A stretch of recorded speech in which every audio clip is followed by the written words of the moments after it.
Listo, vamos a empezar a hablar de cimentaciones profundas.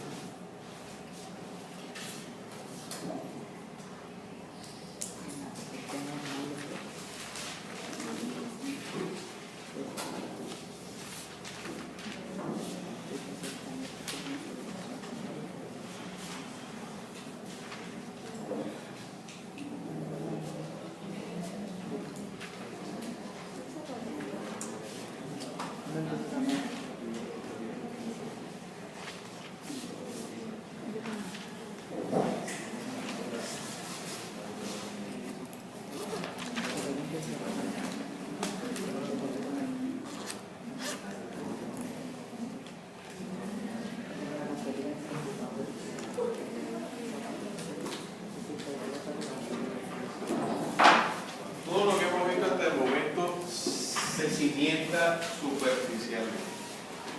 Eso quiere decir que todo lo que hemos hecho hasta el momento tiene una cimentación o se coloca por lo menos 3 veces la base en cuanto a la profundidad del mar. Todo lo que hemos hecho hasta ahora son cimentaciones superficiales.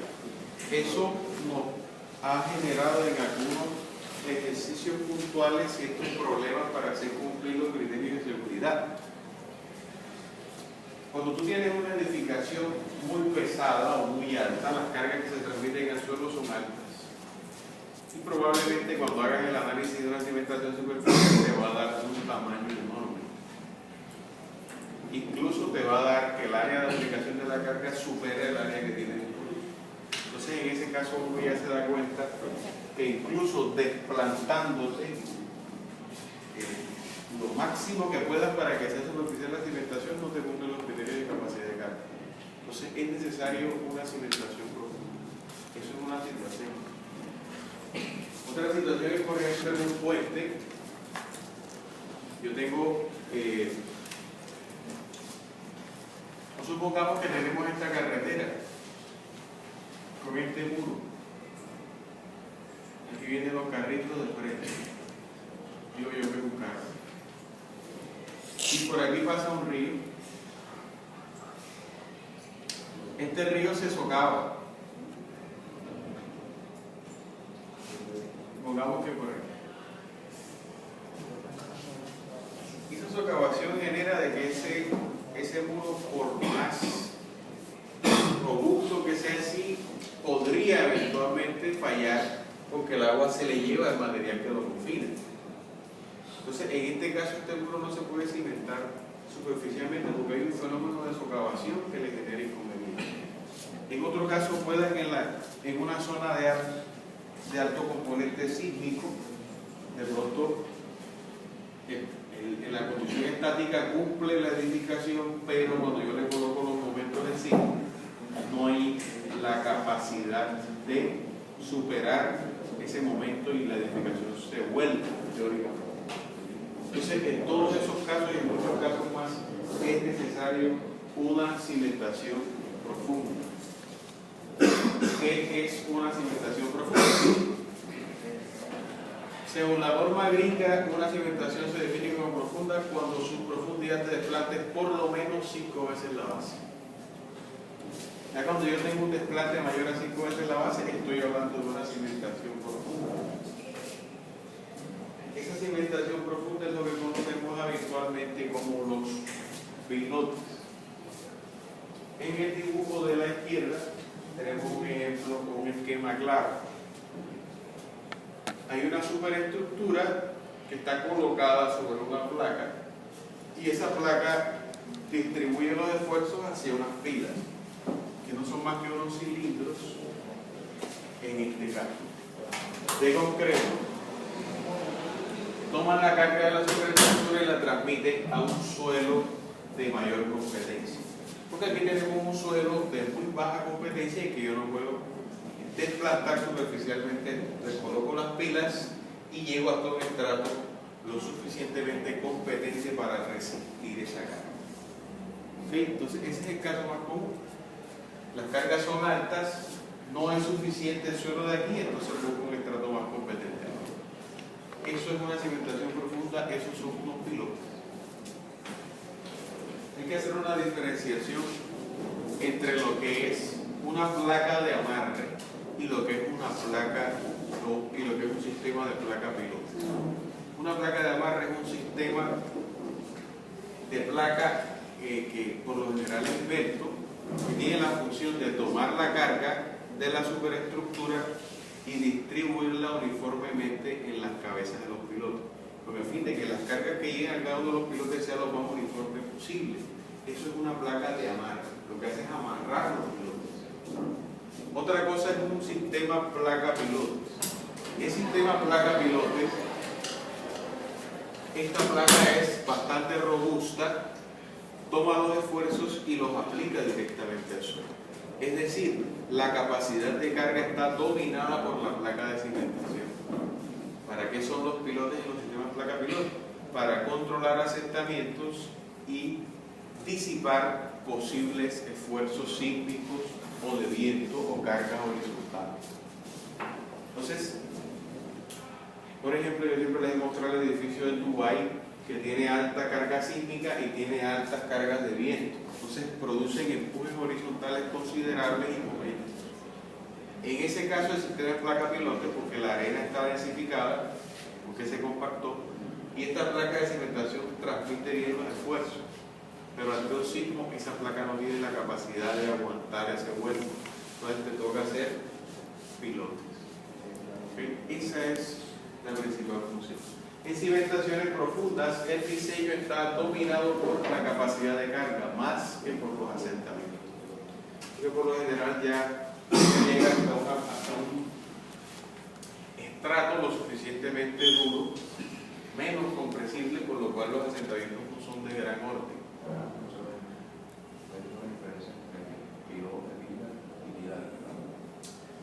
Bueno, pilar es una estructura, es parte de una superestructura, sobre todo en un puente. Entonces un pilar es una estructura que toma las cargas del tablero, las transmite a una placa de amarre y se la transmite a un piloto. Hay una convención de llamarle pilote a todo lo que tiene menos de 1 metro de diámetro. Lo que tiene más se le llama pila. Entonces, pero ahí hay una gran discusión. Los paisas tienen una convención, los cachacos tienen una convención, los costeños le llamamos pilote a todos. Entonces en Medellín tú dices, no, es que estoy fundiendo una pila. Usted ya sabe que es un pilote de gran diámetro. Ellos le llaman desde 50 centímetros y le dicen pila. Los cachacos le dicen, porque ellos manejan pilas más grandes, porque el suelo en Bogotá es una sopa. Entonces ellos le dicen pila cuando pasa de 1 metro. Y cuando tiene menos de 30 centímetros de diámetro, entonces uno le llama micropiloto. Micropiloto. Son convenciones del medio, pero no hay una diferenciación. No es legal diferenciarlo. Para los norteamericanos es pile, sea pile. Y ya. Sea cual sea su diámetro, sea cual sea su método constructivo, para ellos se llama igual. Pero nosotros aquí también, nosotros le decimos pilote a todo. ¿Sí?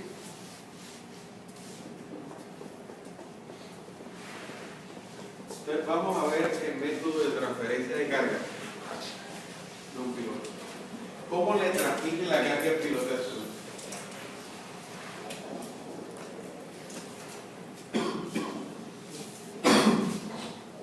Resulta que yo construí este pilote, no interesa cómo lo construí, no me interesa ahora mismo cómo lo construí. Yo sé que ya el pilote está dentro del suelo.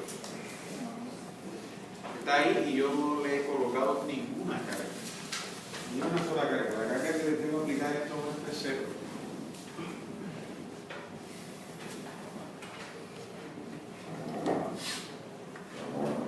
Entonces ahora le empiezo a colocar, a aumentar la carga paulatinamente. Cuando yo le coloco la carga, ocurren dos efectos. El primer efecto es un efecto de desplazamiento lateral. Ese desplazamiento lateral se da porque cuando el pilote, yo le coloco la carga, él se asienta verticalmente, desplazando un volumen, y ese volumen produce un desplazamiento también horizontal o lateral. ¿Ok? Entonces son dos mecanismos. Como cualquier sistema, cuando yo le aplico un esfuerzo hay deformaciones. En el caso del pilote hay deformaciones verticales y laterales. Entonces, ahí es cuando se desarrollan las dos resistencias o los dos mecanismos de resistencia de un piloto. El primer mecanismo es el mecanismo de la fricción. ¿Y qué es la fricción? Es la fricción que se desarrolla en la interfaz entre el piloto y el suelo a lo largo de todo su fuste. ¿Qué es el fuste o cuál es el área donde se desarrolla esa fricción? Imagínate que tienes una hoja de papel y le cierras con un cilindro. Ese es todo el área en la cual está friccionando el suelo con el piloto.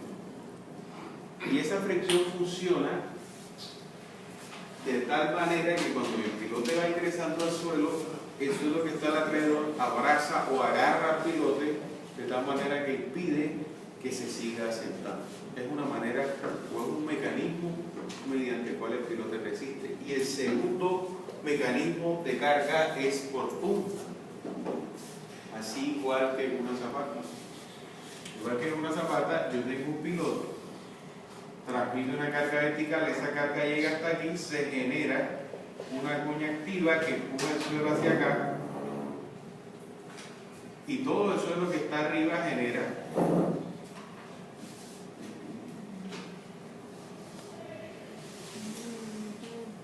esta cuña pasiva que se encarga de empujar. Funciona exactamente lo mismo, todo este suelo empuja aquí hacia acá y genera este efecto en el cual la capacidad de carga se evalúa exactamente de la misma manera. Entonces, esta es la capacidad que tiene el pilote en la punta. Entonces, un piloto trabaja por esos dos mecanismos de carga. Sin embargo, esos dos mecanismos no trabajan al mismo tiempo. El primer mecanismo que trabaja es la fricción. Cuando yo instalo un pilote y le empiezo a colocar carga, lo primero que hace el suelo es agarrar al pilote en el fuste. Lo agarra, evita que se asiente. Es la primera reacción que tiene el pilote en el suelo.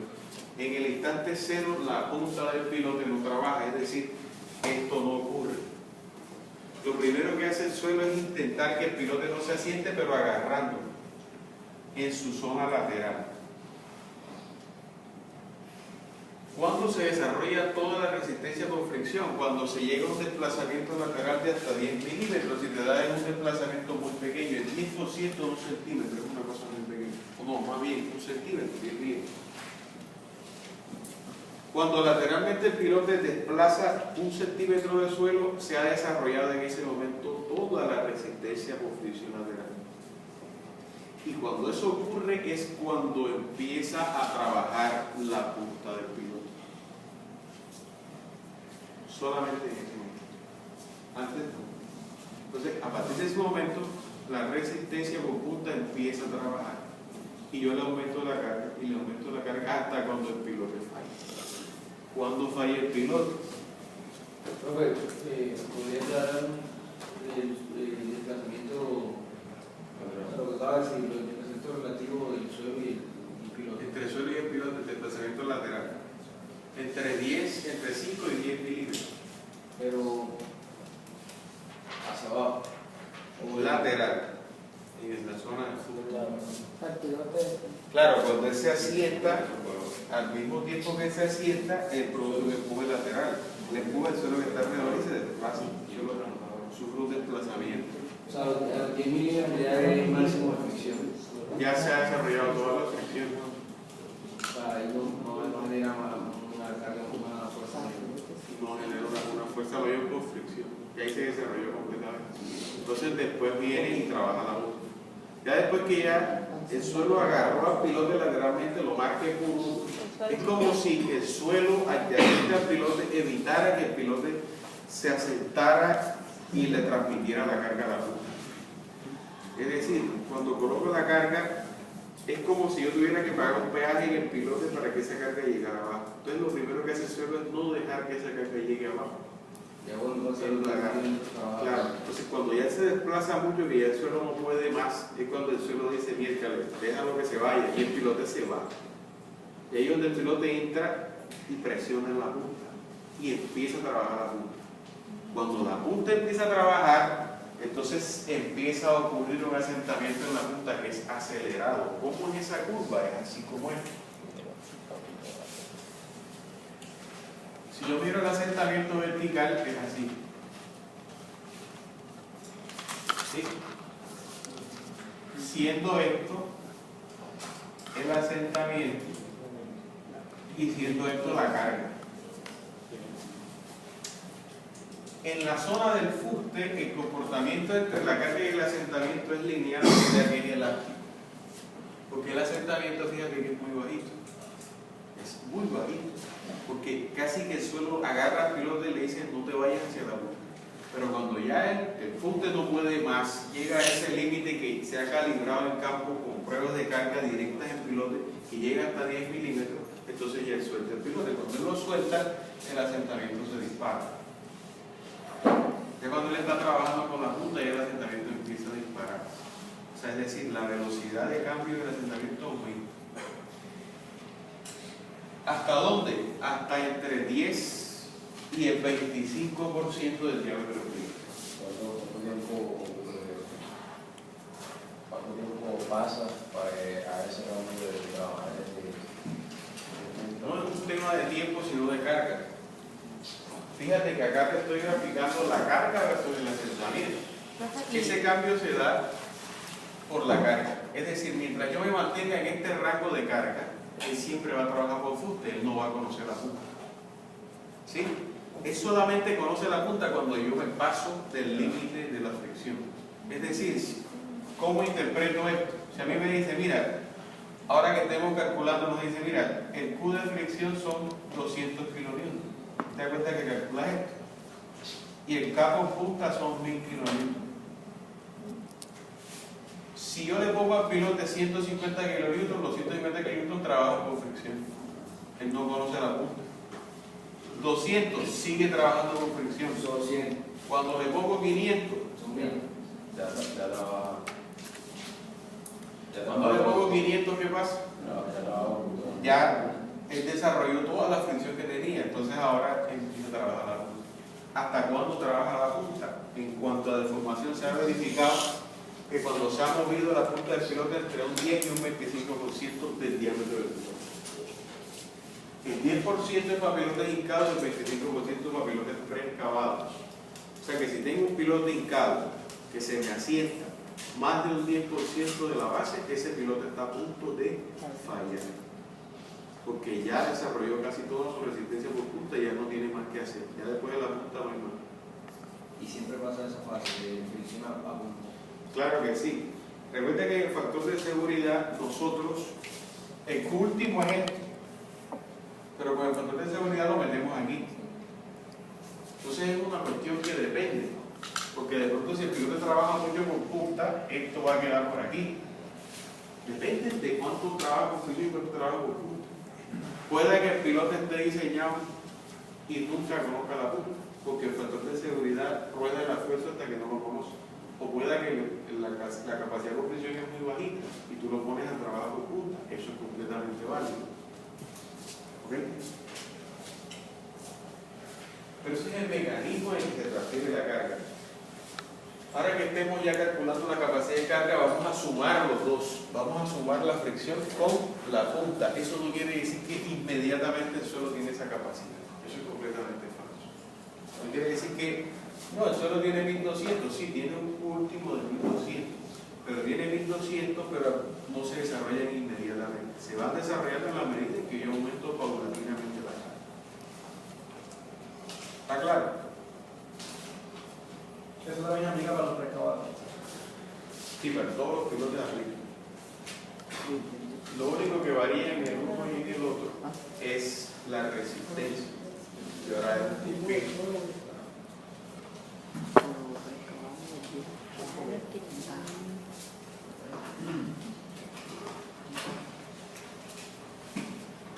¿Cuáles son las funciones de los pilotes? Un pilote se puede construir para diferentes objetivos.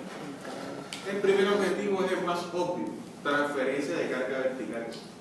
Yo tengo una carga de una superestructura y la quiero transferir al suelo. Lo hago mediante unos pilotos. Primer caso, tengo un suelo volando pero si profundizo en el terreno encuentro un suelo duro o una roca. Entonces yo digo, bueno, ese pilote lo voy a construir para llevarme la carga de la superestructura hasta el suelo duro. Eso es lo que voy a hacer. Eso es una opción. En esta opción sucede una cuestión muy interesante, y es que el piloto trabaja básicamente ¿por qué mecanismo? Por punta, porque en la punta tiene una gran capacidad de carga. Pero ¿qué sucede con esta punta? Que la fricción, ¿será que se desarrolla bajo estas condiciones? ¿Creen que la fricción del piloto se desarrolla aquí? ¿Por qué no? El suelo no es blando. No, un suelo blando genera fricción. Pero el De los dos que Sí, sí, solo pero no, no son tan considerables. No son tan considerables, pero sucede una cosa muy interesante. Y es que si hacemos un ejercicio mental de imaginarnos el piloto entrando a este sistema, nos damos cuenta que cuando él se asienta sobre roca, está tan asentado ahí que la misma roca o el suelo duro lo aísla del contorno. Si el suelo abajo es deformable, cuando él entra, el mismo proceso de que él entra hace que el suelo que está adyacente agarre el piloto. Pero si este suelo es duro, como él no entra, él no tiene capacidad de abrazarse con el suelo que está a su alrededor. Entonces la fricción no se desarrolla. O sí se desarrolla, pero no es seguro que se desarrolle. Por eso uno cuando diseña un pilote sobre roca, no lo diseña con fricción. ¿Para qué?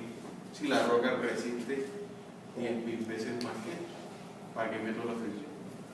¿Sí? Entonces la roca resiste por punta. Entonces tú tienes un pilote igual que este rango elástico es bajito, es por aquí. Y todo es por punta.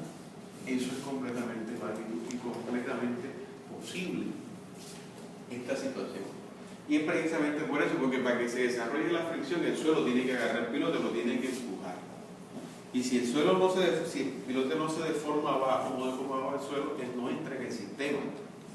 Entonces él queda como ahí, como si fuera una columna. ¿Sí? Entonces, en ese caso, no se tendría en cuenta cuál es ese porcentaje de piloto que debe entrar al suelo duro. Sí, hay una longitud de empotramiento y hay una dependencia de la carga según esa longitud de empotramiento que vamos a ir más adelante. Pero obviamente, entre más empotrado quede el pilote en el suelo duro, pues el funcionamiento, la tendencia a despreciar la fricción es mayor. Segundo caso, esto es un pilote por punta, esto se llama pilote que trabaja por punta. Se desprecia la fricción. El segundo caso es completamente contrario. Resulta que a veces uno tiene un suelo malo y sigue teniendo un suelo malo y sigue teniendo un suelo malo y nunca tiene un suelo malo. Ese es el caso de la ciudad de Bogotá. En Bogotá tienen un depósito lacustre. Como ya hemos visto, los suelos lacustres tienen un gran inconveniente y es que se fundaron sobre agua, un sistema léctrico que degradó químicamente el suelo y lo fue convirtiendo en una silla, por lo general muy deformable, porque ha estado saturada miles de años y por lo general de alta plasticidad. O sea, suelos muy poco competentes. En Bogotá se le conoce ese suelo como la sopa bogotana, un suelo muy complicado. Entonces, en Bogotá los ingenieros del suelo son expertos en pilotes de fricción. Es decir, yo meto el pilote en el suelo y sé que no voy a encontrar un estrato duro. No lo voy a encontrar. El pilote nunca va a trabajar por duro. Entonces, lo que hago es darle un diámetro para que el área de fricción sea grande y le doy una longitud para que esa área también sea grande, y con esa área total superficial desarrollo toda la fricción entre ese suelo cohesivo y mi pilote que sea necesaria para resistir la carga. Entonces esto se conoce como pilotes por fricción. El suelo es tan poco competente que la capacidad por punta da muy bajita, entonces uno por lo general la desprecia. Pero la capacidad por fricción sí se desarrolla porque cuando yo coloco el pilote, el suelo se deforma y permite que la silla agarre. Está claro, entonces son pilotes que trabajan netamente por fricción, son pilotes por fricción. El tercero también es un caso muy parecido al segundo, pero no se da en suelos cohesivos de baja competencia, sino en suelos granulares de baja competencia. Estos son pilotes de compactación, sobre todo cuando son hincados. Un pilote de compactación, si yo tengo un suelo granular suelto y con un pilote, ¿y qué es el proceso de hincado? Un proceso en el cual yo tengo un pilote prefabricado, lo vamos a ver ahora, y por percusión o vibración lo inserto dentro del terreno. Entonces, ¿qué ocurre con este proceso de hincado? Que este volumen que ocupa el pilote antes estaba ocupado por suelo, pero ese suelo no lo excavé, o sea que ese suelo se quedó ahí. ¿Qué quiere decir? ¿Qué pasó? Que esas partículas de suelo que habían aquí ocuparon los espacios vacíos alrededor. Entonces el suelo alrededor del pilote se compactó. Eso es un pilote de compactación. ¿Por qué? Porque aquí había un volumen de suelo que ya no está. ¿A dónde cogió? Yo no me lo llevé, yo no lo excavé, entonces quedó ahí. O sea que ahora hay más partículas sólidas por unidad de volumen. O sea que se compactó el suelo. Y recuerda que el ángulo de fricción depende directamente de la densidad relativa. O sea que entre más compacto esté el suelo, más ángulo de fricción tiene. O sea que si ahora compacta el suelo, este material que está aquí es más resistente. O sea que genera más fricción. Estos son pilotes que trabajan por fricción y por punto. Porque los suelos granulares tienen también una buena capacidad. Es hincado un pilote complejo, o sea, el pilote complejo. A veces he visto que hacen la perforación y van hundiendo, van tirando concreto y hacen lo mismo. O sea, pero por partes, ¿me entiendes? Por bultos de concreto. No se va apretando el suelo alrededor. Pero ese puede ser preexcavado o puede ser una inyección, porque me dices que genera un bulbo. Un bulbo, entonces genera un bulbo y eso se confina el bulbo y compacta el suelo alrededor, pero van haciendo varios. Entonces, mi pregunta es: ¿te refieres a este tipo de pilote? no, pero completo. O sea, Lo van armando por bulbo. Para que esto ocurra tienes que meter concreto a presión. Si no, no van fundiendo, o sea, fundiendo a profundidad. Y se hace un bulbo, digamos, un disco de concreto, pum. Van poniendo otro. O sea, no es un pilote con varios bulbos. varios No bulbos. es un pilote fundido monolíticamente, sino por O partes. sea, van restringiendo el volumen con el fin de que el concreto empuje el suelo. Ajá. Mi pregunta es si eso también funciona por punta y por Tiene exactamente el mismo mecanismo. Principalmente funciona por punta. Lo que se hace con esos bulbos es buscar el empuje pasivo del suelo. Lo que se hace con ese bulbo es que sea el concreto quien empuje el suelo, para que la reacción del suelo sea mayor. Porque cuando yo excavo monolíticamente, fundo monolíticamente, como tú dices, el pilote queda ahí. Después que fragua viene el suelo y lo empuja. Ahí está el gas activo.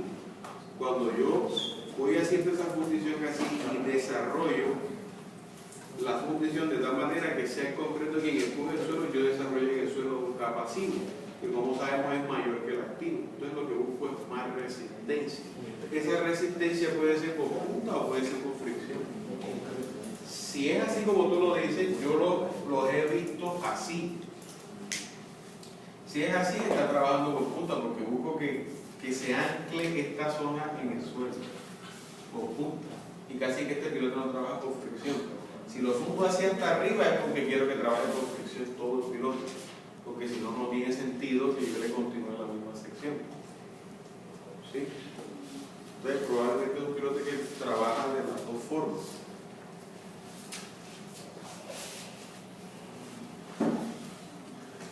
Los pilotes no solamente resisten cargas verticales, también resisten cargas horizontales. Por ejemplo, en el evento de un sismo, eso que tenemos en la izquierda puede ser el arreglo básico de un sismo. Tengo una edificación que es lo que está de color azul, que está colocada sobre una placa de amarre y debajo hay unos pilotos. ¿Qué ocurre en este sistema? Viene una fuerza horizontal que puede ser un sismo, puede ser una carga de viento y genera un momento en la edificación. ¿Qué pasa con eso? Este pilote que está aquí se voltea hacia acá y esta punta comprime el suelo. este pilote está con presión, está comprimiendo el suelo. Pero este que está acá lo que hace es que coge hacia allá. ¿Y qué está haciendo él? Está tensionando el suelo. Es decir, aquí yo pruebo la capacidad que tiene el suelo de agarrar el pilote en tensión y no dejar que se vaya. ¿Sí? Entonces esto se refiere más que todo a la carga, a la capacidad de carga lateral de los pilotes. Así como los pilotes trabajan por fricción y por punta para resistir una carga vertical, también tienen una capacidad de carga horizontal o lateral, que se mide más que todo en estos casos. Este caso que está acá es para mitigar fuerzas de suspresión. ¿Qué son fuerzas de suspresión? Imagínate que tienes una cimentación liviana. Una cimentación liviana y tienes un suelo ahí y tú le haces los ensayos al suelo y resulta que como una estructura liviana puedes hacer una cimentación superficial. Listo, pero esto está en el mar.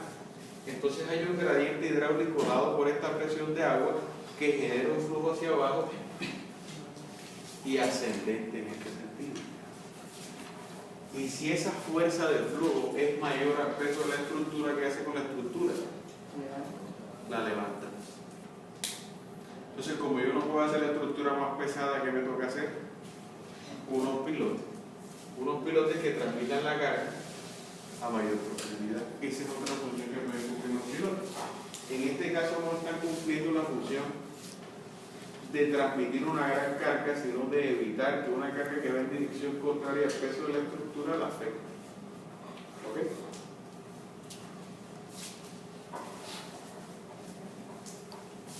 Tenemos otro tercer caso. Esto lo podíamos hacer con nuestros muros. Cada vez que teníamos una gran altura que no cumplía. Para resistir empuje lateral y momentos es conveniente la utilización de pilotes inclinados. ¿Por qué son inclinados? Porque pues una componente del pilote es vertical y la otra es horizontal. ¿Para qué la vertical? Hombre, porque yo quiero transmitir el peso del muro al suelo. Y si este suelo no es muy competente, yo puedo dejar una componente vertical que me ayude a resistir el peso, a transmitirlo. Y una componente horizontal porque tengo un empuje que es lateral. Entonces, con esta componente horizontal también hago contrapeso. ¿Está claro? Sobre todo cuando voy a fundar un muro en un suelo que no es muy competente. Ejemplo, esto puede ser el estribo de un puente. El estribo del puente de Gamboa, se le tocó eso en el proyecto. El estribo tiene pilotes abajo, porque ese suelo no resiste la carga que resiste el mundo ahí. Y tenemos un tercer caso que son los pilotes de anclaje, en los cuales tenemos un muerto, o sea, un bloque que puede ser de concreto o de roca, que se encarga de amarrar esos pilotes de anclaje y en ese muerto se hace el anclaje. ¿Qué se encarga de sostener? En ese caso, una tabla estaca. Entonces el sistema es muy sencillo. Imagínate que tienes esta estructura en el mar, vas a excavar aquí y vas a sacar el agua, entonces te queda aquí una diferencia, haces el cálculo por como si estuviera libre la tabla estaca y te da tremenda profundidad de empotramiento. Entonces le colocamos anclaje. Pero resulta que en el mar los anclajes no son fáciles de hacer porque en el mar todo el depósito es uniforme. Y siempre es una arena que está muy saturada y también está un poco suelta. Entonces, ¿qué haces? Colocas un muerto dentro del mar, lo anclas con pilote y le colocas un anclaje. Y ya tienes la manera de construir en el mar un tableta anclado para eso también el proceso de piloto. Entonces, mira todas las posibilidades que tiene. Y no he mencionado los pilotos, las pantallas de pilote, que es otra aplicación muy común. Eso usted dice que el muerto de esa niña tiene que ser un dado, claro. Es un dado en el cual, porque recuerda que el principio del anclaje es que el punto del anclaje tiene que estar dentro de algo competente. De nada te sirve hacer un anclaje que está en el mismo suelo, no estás haciendo nada. El anclaje tiene que estar en algo consistente. O sea, si yo no lo tengo en el suelo, lo fabrico. Hago un muerto y lo inserto ahí y ya tiene agarre.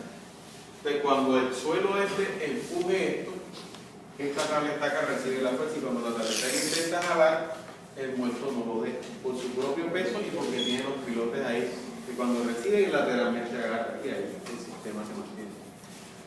Entonces, encontramos el equilibrio con esto. Otras aplicaciones son por ejemplo las pantallas de piloto que también funcionan. Fundimos primero los pilotos y después acabamos. Hay miles de aplicaciones. Entonces vamos a hablar ahora de los diferentes pilotes por materiales.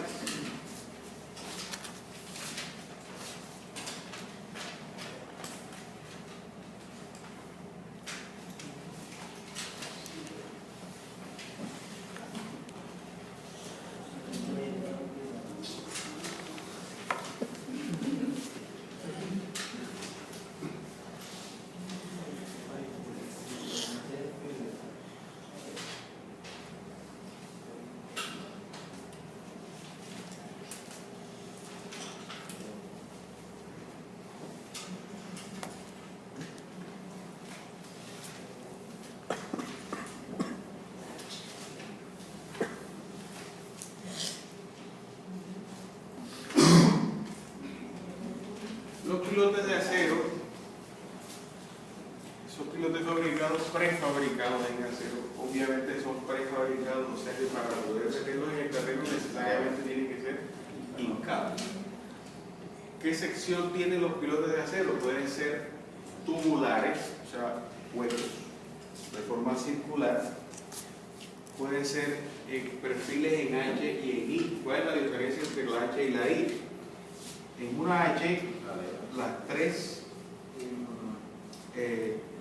caras del perfil son de la misma dimensión.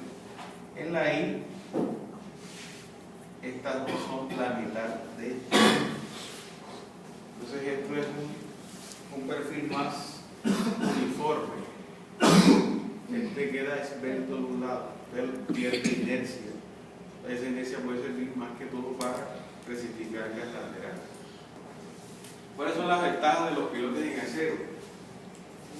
Fácil manejo con respecto al corte y a la extensión a la longitud deseada. Yo, si quiero los pilotes de cualquier dimensión, los puedo cortar fácilmente. Esa ventaja no la tienen los pilotes prefabricados en concreto, porque no es lo mismo cortar el concreto que el acero. El concreto es casi que imposible sin dañarle la integridad al concreto, sin dañarle la integridad. Entonces en los de acero el corte es súper sencillo, muy fácil. Incluso unirlo también. Con un buen proceso de soldadura no hay ningún problema. Resisten altos esfuerzos de hincado. Esa es una de las ventajas de los pilotes hincados en concreto. Son un poco más vulnerables que los de acero. Es decir, me encuentro en estrato duro, el pilote de acero es muy resistente a ese impacto. Disipa muy bien la energía. Disipa muy bien la energía sísmica. Eso es una ventaja de los pilotes de acero. Pueden penetrar estratos duros y tienen alta capacidad de carga. ¿Cuáles son sus desventajas? Son relativamente costosos. ¿Por qué relativamente? Porque nada es absolutamente costoso. Porque de pronto en un caso en particular resulta siendo económico. Pero ¿por qué es costoso? Porque el material es costoso. Alto nivel de ruido durante su hincado. Esa es la principal desventaja. Están expuestos a la corrosión. Uno puede hacerles algún tipo de protección con una pintura, etc. Pero se ha demostrado que con el tiempo en suelos muy agresivos que tienen altos valores de pH se empieza a dañar la pintura o la protección que le hayas puesto y empieza la corrosión. Eso es una desventaja porque uno no espera que esta estructura nunca falle. Uno espera que falle. Entonces, los pilotes H en forma de H se pueden dañar al atravesar estratos muy duros. Son un poco vulnerables. Esa vulnerabilidad no la tiene el pilote que es circular. Esos que son tubulares lo utilizan también para movimientos con los que son excavados, o sea, como una camisa. Muy bien. Incluso a veces, después que se hinca, se funde el concreto dentro del piloto. Eso también se puede hacer. Con el fin de que no solamente trabaje la sección del acero apoyada en el suelo, sino darle un concreto que se apoye en la punta. ese pilote trabaja exclusivamente por punta en caso del concreto. Eso también se hace. O se usa como camisa. Se usa como camisa y antes de que frago yo lo saco. Entonces meto la camisa por hincado, excavo, fundo el concreto, saco la camisa y me queda el pilote listo. Eso es cuando el suelo no es autosostenible, cuando el suelo no se puede sostener. Y el suelo se puede sostener a la base de Dios. Nada más bien que trabajo. Cuando hay suelos así, ¿no? Que no son sostenibles, utilizan también lo que es la bentónica, claro. Pero vamos para allá, todavía no hemos llegado. La bentónica tiene la capacidad de que es una arcilla del tipo montmorillonite, que es tixotrópica, que es un material tixotrópico que cambia la viscosidad según el esfuerzo aplicado. Entonces, si yo le aplico una presión a la bentonita cuando la inserto en el orificio que voy excavando, porque hay que irla inyectando en la medida en que vas excavando. Entonces, ella es líquida al ingresar, pero cuando recibe la presión en sí misma, lo que hace es que empuja las paredes. Entonces, se produce una especie de membrana alrededor que impide que el suelo caiga. ¿Sí? Por esa tixotropía. Ella se vuelve más viscosa en la frontera porque ahí está recibiendo el empuje de ella misma. Y tiene otra propiedad, que la bentonita tiene una densidad baja. Entonces eso te sirve mucho porque entonces después que ya yo hice todo el proceso, saco el taladro, fundo el concreto es más denso, entonces desplaza la bentonita. Entonces va entrando el concreto y la bentonita va saliendo. Eso lo hicieron en el edificio de Guayna. ¿El edificio de quién? De Guayna. No sé cómo funcionan los pilotos. de hecho, Creo que hay uno hincado. Yo creo que hay uno hincado. Que esos hay creo que fueron unos pilotes de compactación. yo hice parte de un proceso de pilotaje que estaban haciendo allá en Crespo, donde estábamos en el sistema, o sea, bombeaban la ventoina y hacían la excavación y luego se iba a fundir y salían, se veía, o sea, igual se nota la diferencia de color. Claro. Cuando ya queda al tope. Ya cuando sale concreto, tú ves que sale concreto, pero ahora Eso. ese pilote queda limpiecito. Pero los ambientales están en contra de ese proceso. Yo no sé por qué. Sinceramente, no me da cuenta de eso, pero ellos tienen una justificación por el tema del manejo del residuo. Hay unas plantas de procesamiento de bentonita, pero son costosas, bastante costosas, para reciclar. No va a ser difícil, pero no una oficina y ahorita más adelante tenemos un poquito de eso. Así es un método. Entonces tenemos también los pilotes de concreto hincados. Ese hincado puede ser por impacto. ¿Cuándo es por impacto? Cuando lo hago por golpe. Es decir, le aplico un golpe en el cabezal y él va a ingresar en el suelo. Eso es por impacto. Hay otra manera de configuración. Ese impacto es un método sobre todo para suelos cohesivos. El método de configuración es un método para suelos granulares, en el cual voy ingresando el pilote y le genero un pulso vibratorio, con el fin de que el suelo adyacente se mueva, las partículas se reacomoden y le dejen ingresar el volumen con el que voy entrando en el piloto. Entonces va ingresando más fácilmente por vibración.